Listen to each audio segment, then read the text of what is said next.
So I thought that what I do, what we do on today is got a couple of men here that I would love for us to have a conversation with a couple of brothers, a couple of Eagle brothers. One is my cousin, my real cousin, Jerry Corliss, and it's like you my real brother, man. It's yeah, for real, and and we have Darren Beard here as well. And so these guys, God has blessed them to be very successful, but not just financially successful, to be successful in Him. These men love God. They love God. They put God first in their lives. And I just wanted to have a conversation with them. And I've been sharing, and I just want us to share together on today. And we got some questions that we're going to ask them. Just how have you maximized your life and everything that God has given you?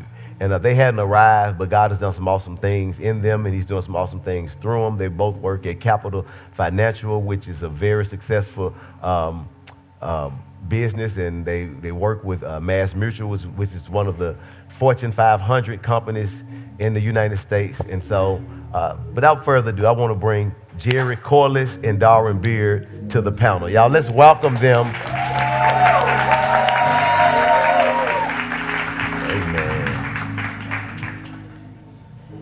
Now, which one of y'all think my cousin? This one, my cousin. This is our cousin, that's right. Jerry, that's our brother. You may not know him right there, but that's your cousin right here, Wayne. Yeah. There you go, Darren. So, Jerry, introduce yourself. I mean, how many of y'all know Jerry? You've seen him before, you know him. Amen, amen. He came to do our training camp. And he also came to do, when we was coming out of the, really going to the third quarter, and he came to share with us. Jerry, introduce yourself to those who don't know you. My name is Jerry Corliss. I live in Chicago. I've been in Memphis now for about last 23 years. I just finished undergrad, married, have 4 children. And I met Myron about 2.5 years ago, and he says we're cousins, but I'm sitting with brothers, man. Like I've never really met anybody that I think thinks and communicates like it's almost identical thoughts, and it's been awesome. But you can get to know Myron, and some of y'all don't know me, but I know innovation well. I listen to all the sermons and music, and my daughter wants to be in the next video. Anyway, great to be here with y'all. Amen. Darrell? My name is Darren Beard. I'm from New Orleans, Mississippi. Married, have 2 children. I'm a member of Pleasant Grove Church. Work in Tupelo, Mississippi with Capital Financial Group, and I've been working with Jerry for the last 5 years, and I'm glad to be here. Amen.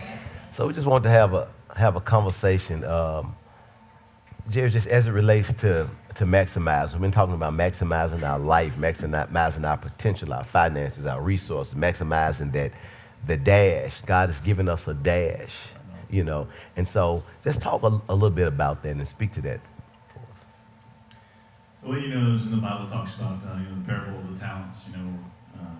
This guy's leaving, he gives talents to 3 different people, and 2 people double what he gives them, and the other person buries it, And he comes back and like, hey, what have you done with the talents? And then, he gets the one that's just buried it, and he's like, I buried it because, you're a harsh and hardcore business person. I didn't want to lose your stuff, or I knew you'd wreck me, basically. And and the anger is really about just the lack of usage of the resource. And I look at that word talent. It's an interesting translation because that was currency at the time. But talent for me, it's about the innate talents that God has given to us, right? And so for me, one of the things I do most mornings is I write down the things that I want. And one of the things that I want is to maximize the talents and the abilities that God has given to me and to use those in my life. And so my mantra, which really, raises my my level of sight with everything that I approach, from spiritual life to marriage, relationship, kids, friendships, business, physical health, you name it, is greatest of all time as unto the Lord. Right? Because if it's just greatest of all time, then that's us and that's ego. But it's this, it needs to be woven into this fabric of as unto the Lord, and really that's what it is that we're called to do. But, if you take anything that you're about to do, and you're like, okay, well, I've got to do this thing, put a presentation together, or the way that you're going to treat your spouse that day, or whatever it is, and you think, okay, well, you sit down, how am I going to approach this? You make some notes, versus if you think, I've got a responsibility as unto the Lord to pursue everything with 150% of the talents and the abilities that He's given me to double what He's given to me, right? So what does greatest of all time look like? And the things that you write down on that paper, I would say, are different than if you just sit down and think about some things that you can do. So greatest of all time as unto the Lord. So Jerry, I've been operating like a chicken for most of my life, and you've had things handed to you. And you're white. You went to Ole Miss. You just had things handed to you. Man, I'm black, and I didn't get it handed to me like you got it handed to you. You woke up like this.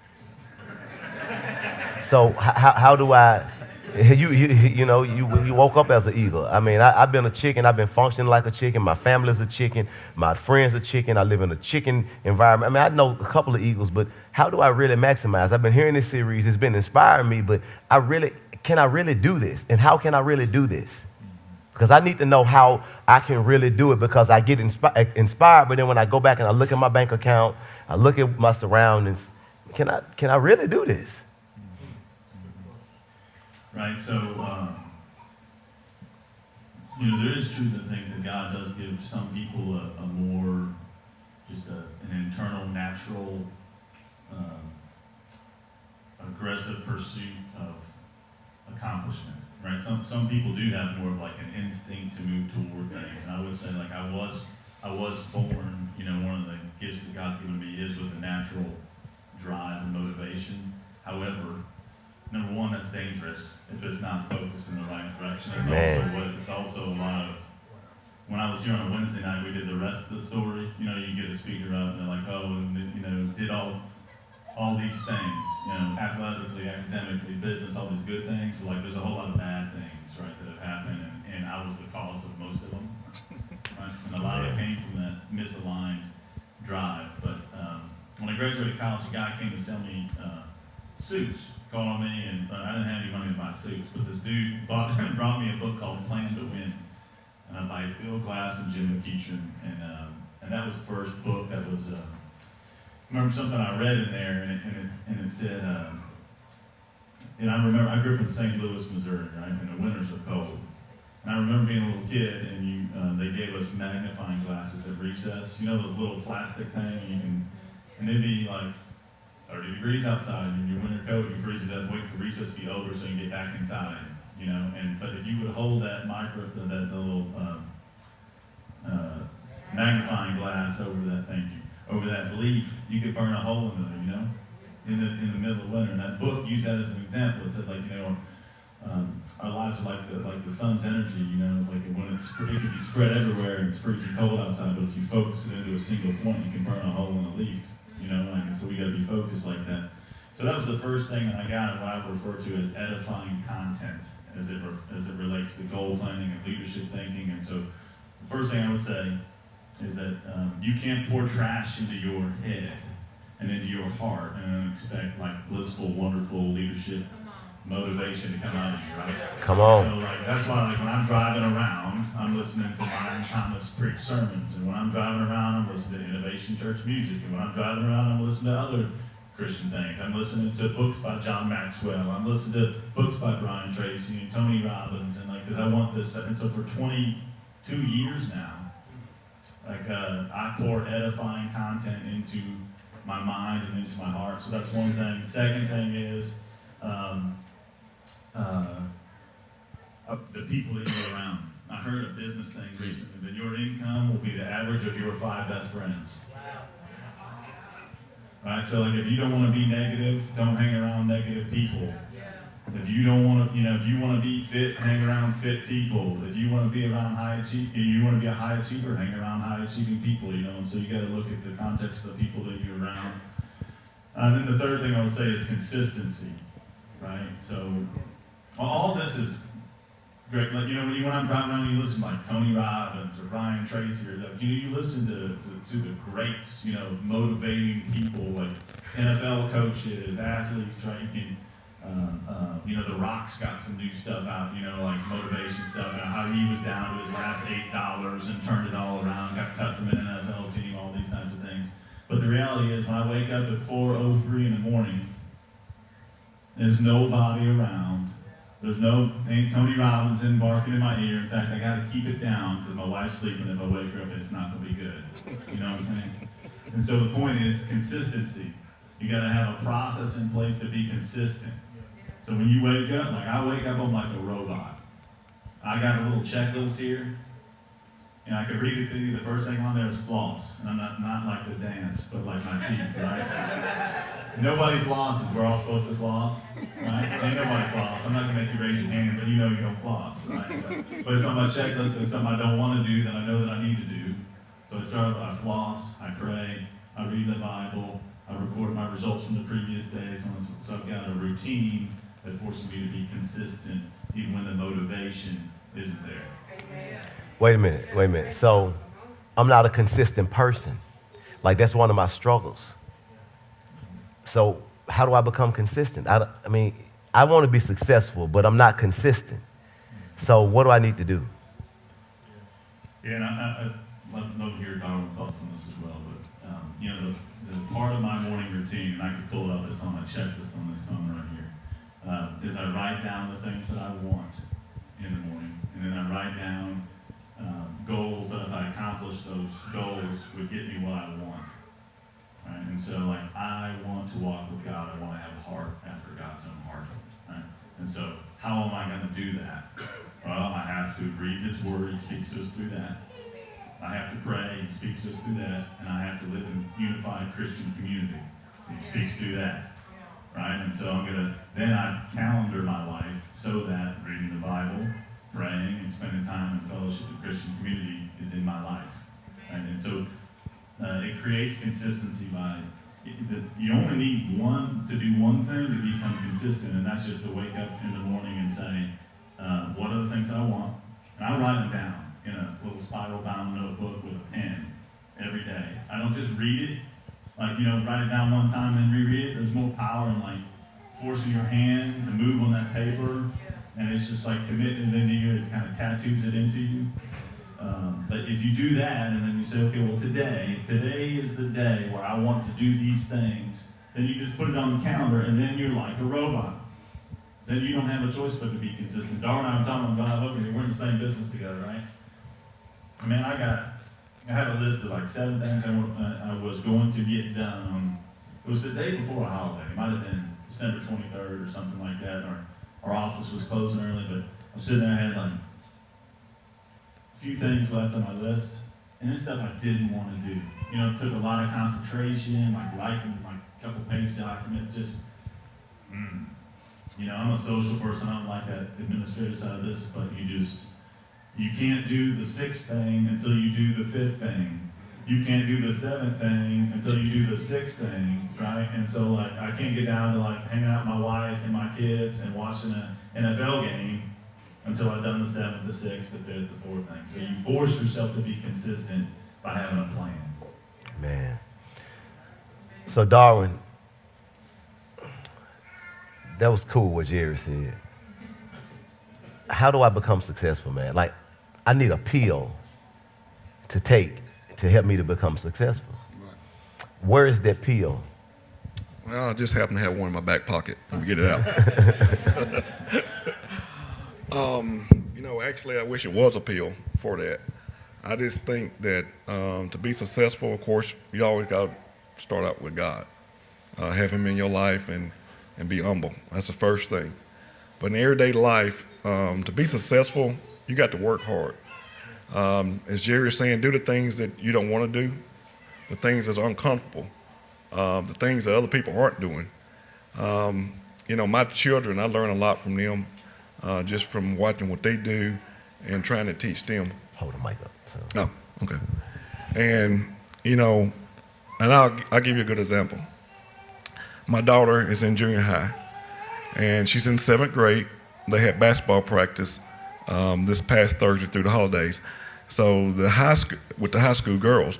So the coach invited 5 of the junior high girls to come practice with them. Well, when I come to pick her up, I asked the coach were they finished. He said yes. He said, however, though, I did invite the junior high girls to work out with the high school, lift weights with them. He said, so I don't know if they're going to do it or not. So a few minutes, my daughter come out of the dressing room, and she had a bag on her shoulder, and I was like, where are you going? So I'm fixing to go home. I said, well, the coach just said that he invited you all to work out with the high school. She said, yeah, but all the other junior high girls, they're going home too. I was like, didn't you tell me you wanted to become a great basketball player? You wanted this, you wanted that. Next year when you're in the 8th grade, you want to be moved up to high school? She's like, yes. I said, well, how you think you'll accomplish that? By going home with the other girls. I said, you got to outwork them. I said, in order to do that, you got to outwork them. You got to do things that you really don't want to do. You got to push yourself. I said, you're not doing it for the coach, but you're doing it for yourself. And so she took her bag off, went, got dressed, and worked out. And so when I picked her up about an hour later, she was like, thanks, Dad. Thanks for telling me that. She said that, I helped her out a lot, motivated her. And, they went to the same school that I went to, that I graduated from. And my children always hear about me playing basketball, that I was a good basketball player from the coaches, the teachers, and all those things. And I told my daughter, I said, I wasn't born with that. I did have talent. I was quicker than most. I could jump higher than most. But the biggest thing I brought to the table, I outworked the other players. When they was off doing things they probably shouldn't have been doing, I was working. And so it's the same way in life. Whatever you're doing, you got to have a vision, a strong vision of where you want to be. And then you got to develop a plan of how to get there.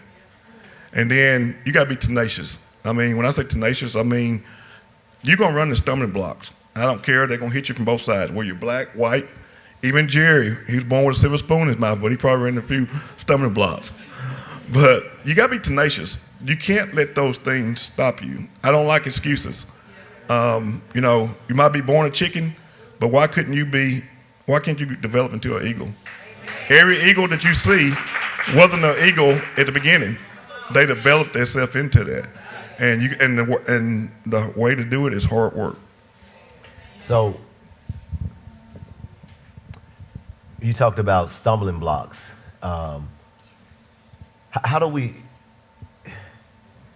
balance? Because if I work so much, then I'm not going to be effective with my family. If I'm with my family so much, I'm not going to be able to provide for my family because I'm not working.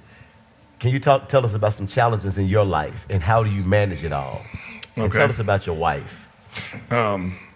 My wife, of course, she's very educated, got a master's degree.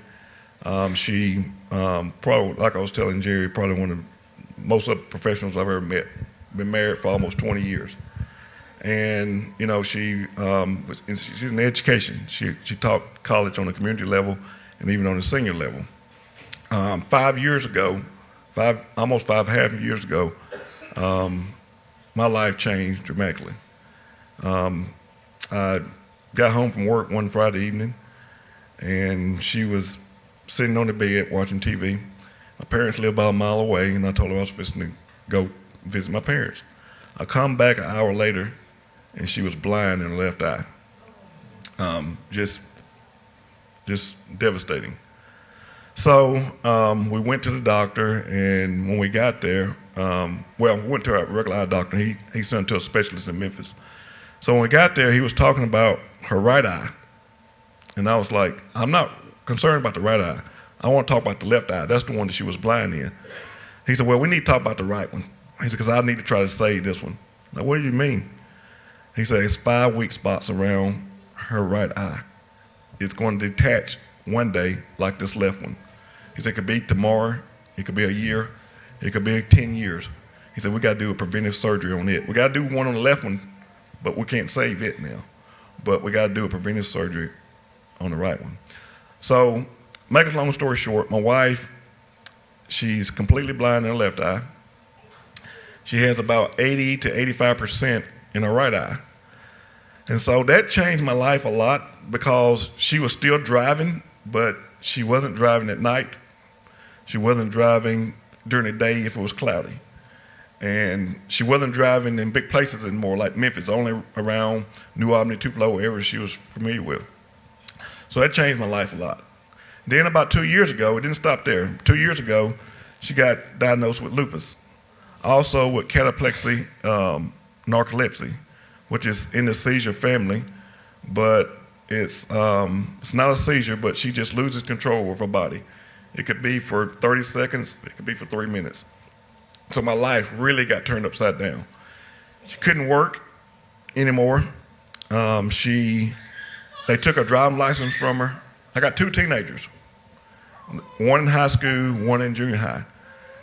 My daughter plays on Mondays and Thursdays. My son plays on Tuesdays and Fridays, and sometimes they play on Saturdays. Church on Wednesdays, church on Sunday. And I got to work. My wife go to the doctor. She got probably 6 or 7 different doctors, and she'd go to the doctor 4 or 5 times a month, from Memphis to Corinth to Tupelo. We live in New Albany. So challenges I have when it comes to working and balance. So what I do, my family always come first. God, my family, work. That's where I balance mine. So, Wednesdays, church, that's in my calendar. It's not even in my calendar because I know that's automatic. So my wife, doctor appointments, she pretty much knows what they are 3 months out in advance. They're in there. My children get their basketball schedule, I put it in because I'm trying to be at every game and not practice, but I got to take them to practice and all these different things. So I have in my calendar the things with my family. And then my schedule is pretty flexible. I sort of make it like I want to. Then I plan my schedule around their time. And so that's how I do my balance. And it's a lot. I mean, because when I'm saying they got practice, games, my wife, doctor, I'm driving for, it's 4 of us. I'm driving for 4 people. My son is 14. And so he can't get driving license. Actually, he can get them when he's 15. With her disability, he can get them a year early. But I'm driving for 4 people. I'm talking the simplest things. I need to get my hair done. I need to go get groceries. Just the simplest things that I took for granted that my wife was doing. I need to go to church. I had to get her away to church this morning. Just the simplest things I'm having to do, and it's a lot. And so my balance is put my family first, God's first, my family, then my job. And I believe and trust in the Lord that He will provide. And Jerry knows my story. I mean, it's where the Lord had brought me from. It's been amazing. I mean, I've actually been to the point where I'm wondering how I'm going to feed my family tomorrow. How I'm going to keep the lights on in my house today. Jerry knows my story. And so I'm sure there's people in worse situations, but it was just something I wasn't accustomed to, but I had faith and just never stopped believing. Amen, amen, amen, amen. Jerry, in the goals book, Brian Tracy, he talked about in setting goals and how he write them down that night so he can get into your subconscious and it's like a law of attraction. Tell us about that for you.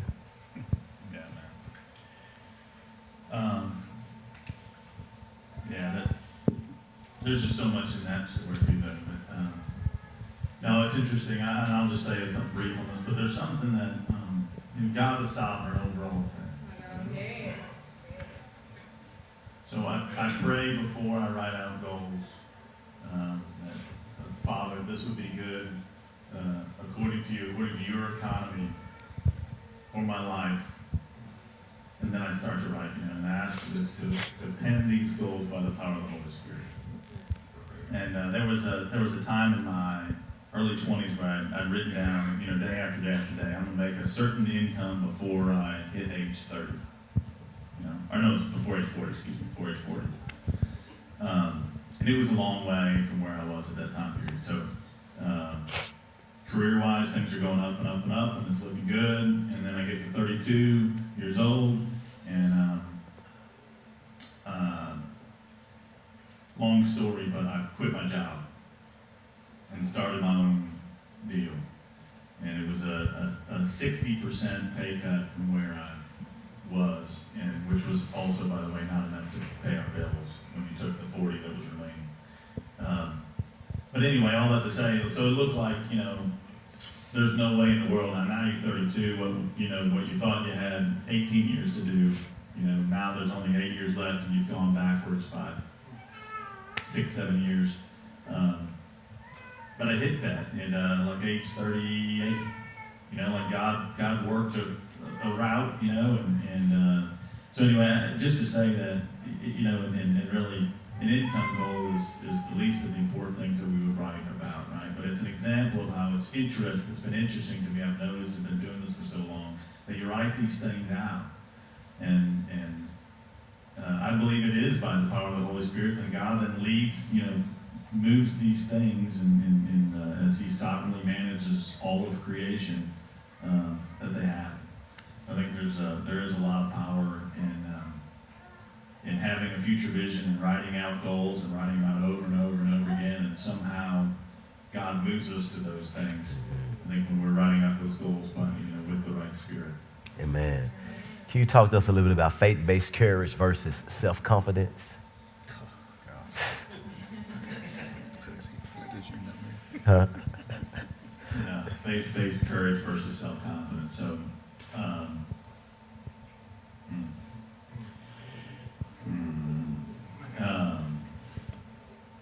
when I was in my mid-20s, I had a sign.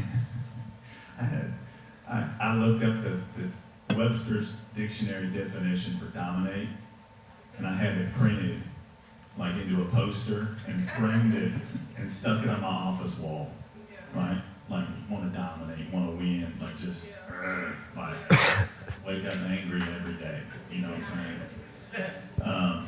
But it was really, an ego, it was an ego-driven desire to win and validate myself by the world's standards. Right? And so my identity was off. It was successful businessman. It was a number of things, right? And God stripped a lot of things away from me in my 20s and 30s to reappropriate my identity. My only singular identity now is forgiven child of God. Right? I'm not identified by these other things.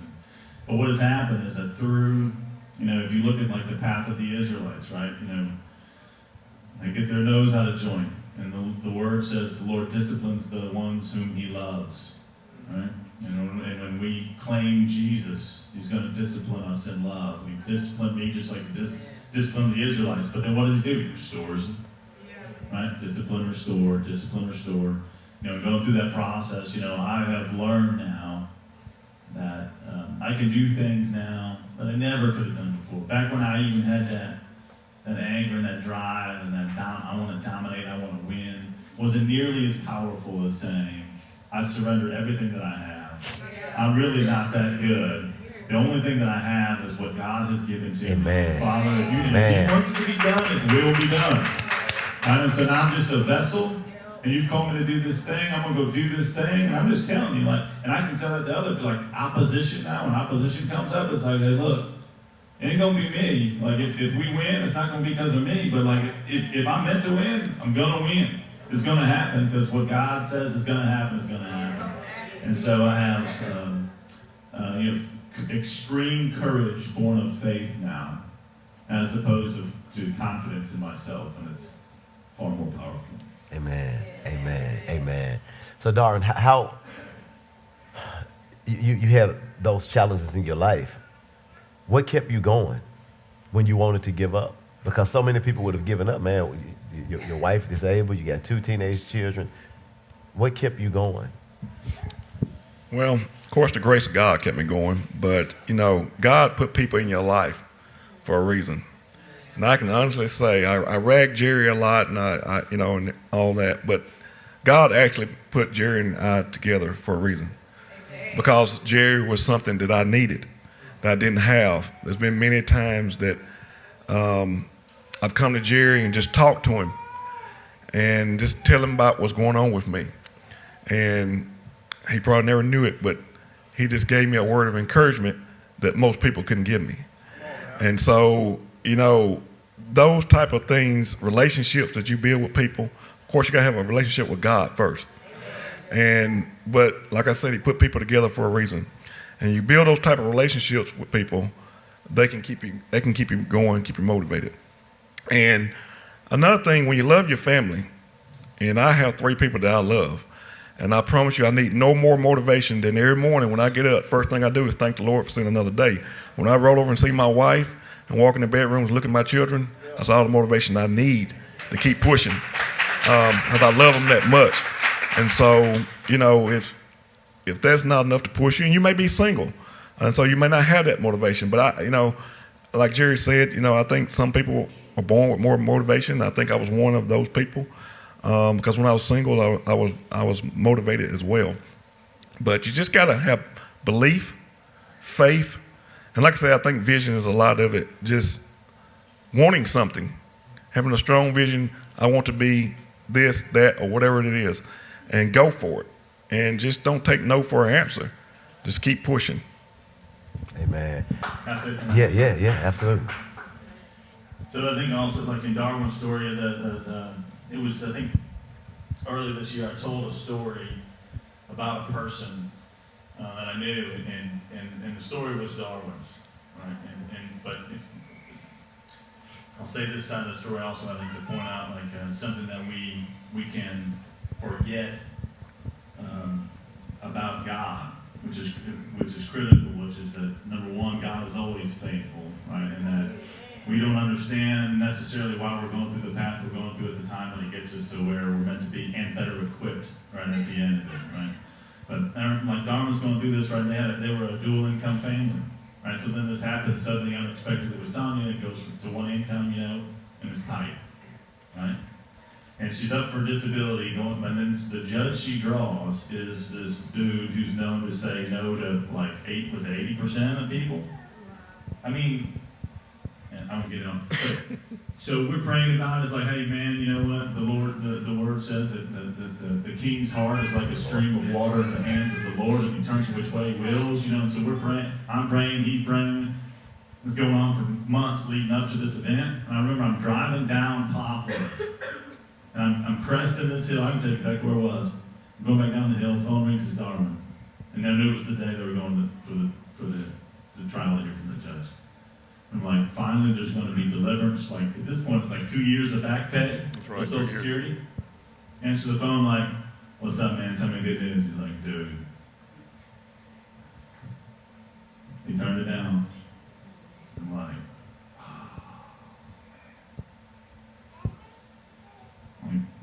He told her, "You need to find a job where you can mash a button." Remember that? Jesus. That's the exact words, mash a button. Like, what? Anyway, to be honest with you, so I'm driving down the road, and I remember, like, the thought that like, as I'm in conversation with him, the thought that hits my mind is like, man, it ain't gonna work out now. It's over. You know what I'm saying? Like, it ain't gonna work out. But what comes out of my mouth is like, well, man, let's keep praying. And he's like, yeah, we're gonna keep praying. But we're like faithless humans, just like Israelites. And what happened? And like Myron didn't say, some of these statistics, but so our firm has a relationship with Mass Mutual, which is a Fortune 100 company, right? They have 9,500 financial advisors. That year, his business. So Social Security's off the table. I'm like, man, how would it work out? Right? But like, I will restore to you the years that the locust has eaten. The opposite, the cutter, the destroyer, my great army which I have sent among you. Dude, he's top 2% or more out of 9,500 advisors nationally. Practice took off. Did it again this year. That was 17. Right? So 2018, there's 9,500 advisors. He's roughly, I think, in the top 130 in the nation. And by the way, in Tupelo, It's in Chicago, it's in Manhattan, it's in LA, it's in Dallas, not Miami, not Boston, not Philadelphia, Tupelo, Mississippi. And then, Social Security hearing here a little bit ago, she got approved. The point is, like, so God added to him, like, I don't know if you practice with him in the same place, if your back went up against the wall. Right? You know what I'm saying? Like, so, it's just, our ways are not God's ways, and we don't have to understand where God's bringing us, but. So I want to tell a little bit of the rest of the story there. I mean, it should be motivating. One thing that should be motivating is that God is always faithful to unfaithful people. Come on, y'all, give God a hand clapper.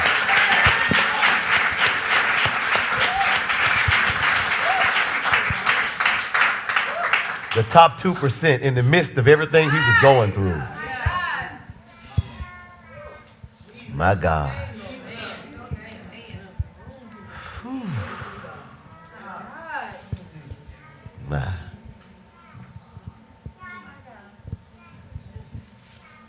We serve an awesome God. We serve an awesome God. We serve an awesome God. My God.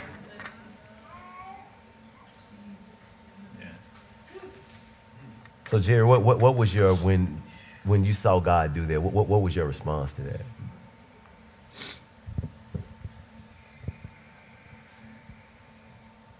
I mean, to be completely honest, at this point in my life, I wasn't that surprised because Come on. I've seen that happen. I've been there, you know. I've been like, it's not gonna work. There's no way it's gonna work out. Hallelujah. Hallelujah. And God works it out, you know.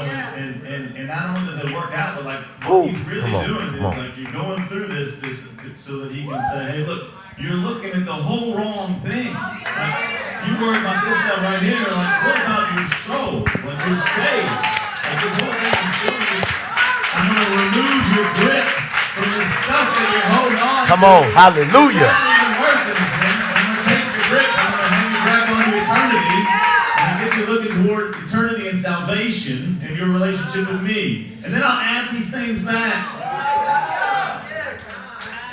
I'm taking this stuff away. So you come to the source of all things and you realize that even though your body may get ravaged even unto death, you go through these trials, you're firmly held in my grip and it's always secure. Hallelujah. So in other words, he's saying, just don't give up. Just don't quit. Just keep on fighting. In spite of the circumstance, in spite of them threatening to cut your lights off, in spite of your wife getting sick and ill and diagnosed with lupus and blind in one eye and almost blind in the other eye, keep on going, keep on fighting, don't give up, keep being consistent, keep trusting God, keep the big rocks, keep the main thing. My God. And Darren, you said that it's been days you wanted to quit. And sometime when you face opposition and you want to have a pity party and you just, once you had a pity party for a day, you start speaking to yourself and you come back stronger than you were before you had the pity party. Now, just share some of that with us. That's true. I mean, I don't have a pity party that often. I'm strong-minded, but I'm a human and I do from time to time. But it's just something that after I pick myself up, because it's going to be just for a short while, I'm going to come back stronger than I was before I had the pity party. And it's just all credit to God for it, because it's giving me the mind to believe that it can be done. And I know it will be done if it's His will. And if it's not His will, I know whatever His will is, it's going to be okay. And I'm going to accept it. And so when I learn to accept what comes my way, things is so much better. And, you know, I know there's nothing that can happen to me in life, nothing that I can't get through, as long as I got God. Because He's going to, it may not work out the way I have it planned. And that's what happened. We planned so many different things of, I'm going to go this way, I'm going to do this, I'm going to do that, I'm going to do it this way. We had planned out. Jerry, I had it planned out. It didn't work out the way we had it planned out. It did not work that way. And when I called Jerry, he said all the right things to me, but I heard it in his voice, like it's over. He didn't say that. He kept telling me we're going to pray, and I was saying yes, but it was in my voice too, I'm sure. But that's just to show you what God can do. He can make another way for you, and it's going to be better than what you had. And so that's what I give it credit to, is just my strength comes from him, because I know if it doesn't happen that way, whatever happens, and I stay in his will, it's going to be okay. Amen. Amen. And it seems like you keeping your seed in the ground when, because sometimes problems come, trials come our way, and we plant, and when trials come, man, I'm digging my seed back up out the ground. But it seemed like you're saying, man, I kept my seed in the ground. That regardless of what happened, delayed gratification, it doesn't matter. Regardless of what happened, my seed is staying in the ground. I don't care what I see. I don't care what happened. I don't care what don't happen. I'm not giving up. And I think that's what's communicated. It doesn't matter what happens. And I told you before a couple of weeks ago, the divorce didn't make you. The marriage didn't make you, and the divorce can't break you. But see, if the marriage make you, then the divorce can break you. If the money made him, the lack thereof will break him. Y'all ain't churching with me today. If these relationships made him, then the lack of the relationships will break him. But see, it never made him anyway. The money never made him anyway. The circumstance never made him anyway. It was God that made him anyway. That was number one. So even though when things slip and things don't happen how you want that, it hurt. You get hit. You cry. You fall sometime. You weep sometime. You have a pity party sometime. But you get back up, because that never made me anyway. So that can't break me. My God. Hallelujah. So what's making you? What's making you? That's the question. What is your God? What is making you? My God. We got a couple of questions from the audience. How long did it take? Neither one of you all can address it. How long did it take before you knew you wanted to do better for God and yourself? Like when you just knew that, listen, I have a vision, I have a goal, and I really want to do better. How long ago was that? Ask again. And speak to this as well, Jared. We talked about it just doesn't happen. So what he just communicated, and I hope we really heard, to where it didn't just happen. So 20 years ago, he started reading books. He started listening to sermons. So tell us a little bit about that, like when the light switch came on to where I will be successful in that whole process. Yeah, well, I would say that, the second part of that question was like when I really wanted to do well and wanted to do well for God, right? And really that came about, I got saved at 12 years old, but, the sanctification process, the growing toward God process, takes years and years and years. You get to college and beyond college, and there's just, I go through some of the valleys, and I see God take me out of the valleys, and really, I probably had, if I'm honest about it, a view of like, I want to do good because good things happen to good people.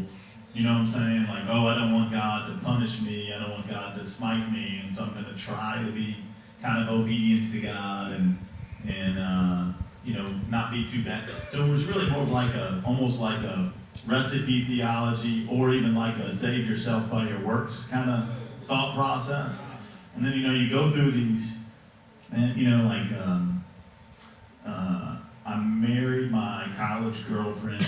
My first child is from, my oldest son is from that marriage, it was very brief. Coming out of that, and then, knowing I'm going to have a son that's going to be across town for at least half the nights of the week, you start to go through some of these trials. And I realized that then it was really that God loves me. God's not up there looking at me going like, what are you doing good? What are you doing bad? God's loving me and wanting to draw me to himself. Like, why does a little kid love somebody? Kids love people because those people love those kids. That's right. Right? And so it changed, those trials really changed my obedience desire from so that more good things will happen to me. I began to love God as a response to His love for me. Amen. So we got to close now. This is one question. It says this, and both of y'all can take a shot at this. If you only had enough time to share one tip about being successful, what would it be outside of giving us Christ? What would it be? Mine would be believing in yourself and working hard towards it. To me, that means everything. Believing in yourself when everybody else don't believe in you. That means everything. You are what you think you are.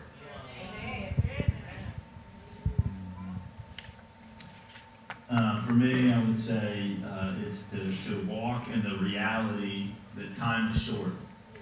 We kind of get lulled to sleep. Like you wake up in the morning. Most people don't wake up in the morning and be like, it's good oxygen. You know what I'm saying? We kind of take for granted that we're alive.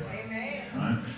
I talked to one of my best friends growing up. He's a successful attorney in St. Louis. I talked to him, I don't know, last week sometime and said, hey man, what's up? He owns a law firm with another guy, another lawyer. And they got a few lawyers that work for him, a few staff people work for him. Like, what's up, man? How was Christmas? Blah, blah, blah. He said, man, it's been good. He said, but man, it's been tough down here. We found out on November 8th, my partner's wife has pancreatic cancer. She might have this week. She might have 2 weeks. I was like, dude, how old is she? 40. 8-year-old daughter with autism. 6-year-old son. And so God gives us these days and they're a blessing.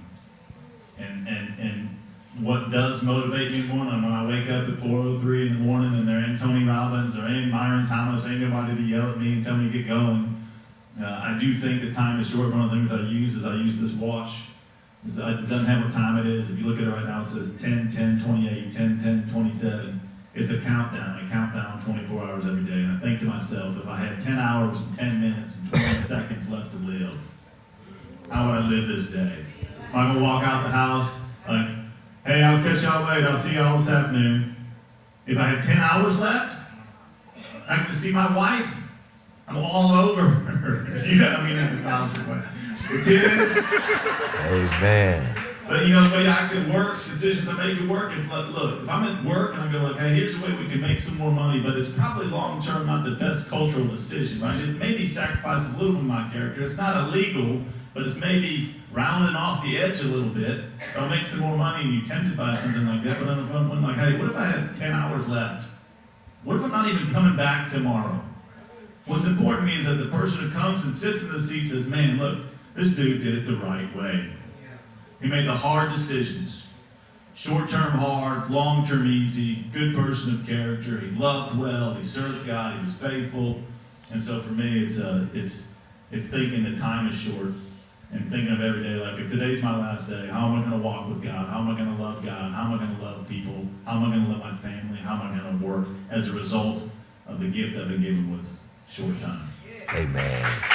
Amen. Amen. I know I said that was the last one. This is the last one. How do I balance all this stuff, man? And you may have answered it, but I got wife, children, this. What do I do, Lisa? What do I do? I got all this stuff going on. I got to do. What do I do, man? Because when I work hard, then I neglect my family. When I give my family, I don't make any money. How do I do this? So the second law of thermodynamics, I heard this one time, is a proof of the existence of God. Everything moves from order to chaos, right? So we take, this phone and we set it outside and we came and looked at it 20 years later. Would it be better off or worse off? We're the same, right? It's going to be worse off. Everything with time, our bodies, everything's constantly going down. It's a proof of the existence of God because God called it all to order. Right? And ever since then, it's been going down. And so, and everything that we have that goes on in our lives, we call it to order by we get all fired up, and then the next day we're like, well, I need to work out, but I'm kind of hungry and I'm kind of tired, and I'm thinking, well, you eat McDonald's instead and not work out, And so for me, it's the daily, it's that morning time. I think if you look at the most successful people, they wake up early, they make a plan for the day while they're crisp and fresh and bright, and then they obey the plan that they got 8 things, and I got to do 1 before I get to 2. I got to do 2 before I get to 3. And number 9 is fun. That's what you do. I mean, you gotta call it back to order every day. We're going in right now. The whole world right now in a couple days is about to have this call to order. January 1st. Oh, I'm gonna change all these things. You got one 2 weeks from now, they'll all be gone. 99% of that stuff, people are gonna forget about it. So you gotta call. It's gonna be New Year's for you every morning by going through that process. Amen. Come on, give God a hand clap of praise. Everybody standing. Man, we serve an awesome God. Y'all, was this good, y'all? Amen. Some of y'all need to reevaluate y'all friends. Did y'all hear that at the beginning? That your income, your average income is based on the your top 5 friends. What you make. That's what I'm gonna start. When I start meeting folks, I'm gonna be like, bro, before we get in relationship, what you make? Nah, we good. I'm good. You can't be friends with me because I'm we can't. Rich, what you make? No, I'm messing with you.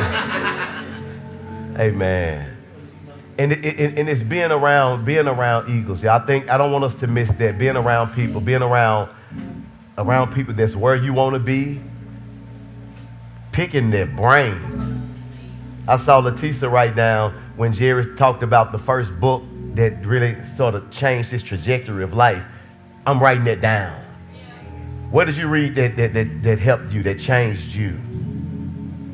The morning routine, the setting of goals. I think it was Theodore Roosevelt who says that what makes him the most successful principle about his life is that he does this one thing and he sticks to it. He doesn't stop until he finishes what he does.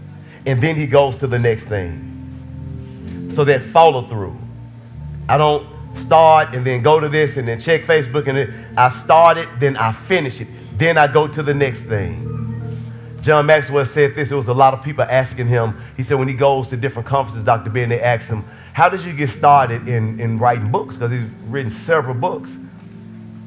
And they asked him, how did you get started?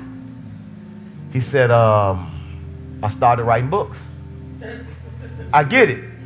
But how did you start writing books? He said, I started writing books. Come on. I mean, be for real. How did you start? I started doing it.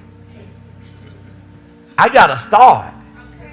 He said, I picked up a pen and I got some paper and I started writing. See, we're looking for a pill that does not exist. It's consistency, it's tenacity, it's persistence. That's what it is. I got to do what I say that I'm going to do. We talked about not fooling with ourselves. I don't trust me. So I trust the system. It's the system over self. It's planning. He said the importance of writing down the goals. He said when you write the goal down at night, it gets into your subconscious. You know how you get a new car, Rod, and you start seeing all the cars. At least when you got your new car, you start seeing a lot of cars like yours. But they was already in existence. But it's just something when you saw it, when you got yours, you continue to see them. And so when you write it down and you wake up in the morning, it's in your subconscious. And it's just like the law of attraction. You start attracting things to yourself. My God. Jerry came in January and he challenged our board. He served on our board for LEC. And he challenged our board. He said, look, we're going to raise $1 million this year. And so last January he came and we talked about that.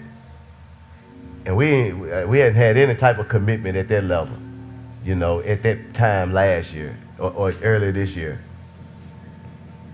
Y'all, we almost at $1 million this year, y'all. We've raised more money this year than we've ever raised. I know y'all ain't excited. We raised more money this year than we've ever raised. We set some goals this year in my family. We set some goals, and this we're gonna do. This right here. And so you put your head down. Circumstances change. Things don't look good. It does not matter about circumstances changing. We're gonna do what we said we're going to do. I don't feel like doing it, but I do it anyway. Y'all, you do. Successful people do what they don't feel like doing. And you got to get that in your spirit. You're not going to feel like working out. You got to work out anyway. People that start with you not going to finish with you. In the highs and the lows, you keep your head down, right, and you keep on working. We set goals, and I look back at the goals, and I'm like, my God, look at what God has done. Y'all, God is an awesome God. So let's finish this year out strong, and let's start the year off strong. Don't forget that we're maximizing on tomorrow night, 8:37 church meeting, 10:07.